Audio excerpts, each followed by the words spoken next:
No, ఆటోబయోగ్రఫీలో. Ajmer గురించి మాట్లాడుతున్నా. Ajmer temple 800 సంవత్సరాల నుంచి లేదు.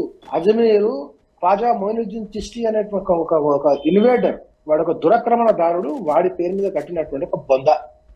అది కూడా గుడి మీద కట్టాలని క్లెయిమ్ ఉంది. నువ్వు కోర్టులో సూట్ చేసుకుంటే కోర్టులో పోయి ఫైట్ చేసుకో, నీదని చెప్పి ప్రూవ్ చేసుకో. ఇప్పుడు నీ ఇంటి మీద ఒకటి సూట్ చేసేస్తాడు, ఇది ఇల్లు వీంది కాదు నాది, వీడు వచ్చి కబ్జా చేసి ఉన్నాడు అని చెప్పేస్తే నువ్వు పోయి సుప్రీంకోర్టును బెదిరిస్తావా, లేకపోతే కోర్టులో పోయి సూట్ డిఫెండ్ చేసుకొని నీ క్లెయిమ్ ను డిఫీట్ చేసుకుంటావా? సుప్రీంకోర్టును బెదిరిస్తావా నువ్వు? ఎంత ధైర్యం ఉండాలి నీకు? నువ్వు 20% మైనారిటీగా ఉన్నప్పుడే ముస్లిం పర్సనల్ లా బోర్డు పేరు మీద సుప్రీంకోర్టును సెంట్రల్ గవర్నమెంట్ ని బెదిరిస్తుంటే, అదే నువ్వు మెజారిటీకి వస్తే బంగ్లాదేశ్ లాగా హిందువుల ఇళ్లకు దూరి, ప్రధానమంత్రుల ఇళ్లకు దూరి, అక్కడ ఉన్నటువంటి షేక్ హసీనాను వెలగొట్టినట్టు వెలగొడతామని చెప్పి ఊహించడానికి, జరుగుతుందని చెప్పి ఊహించడానికి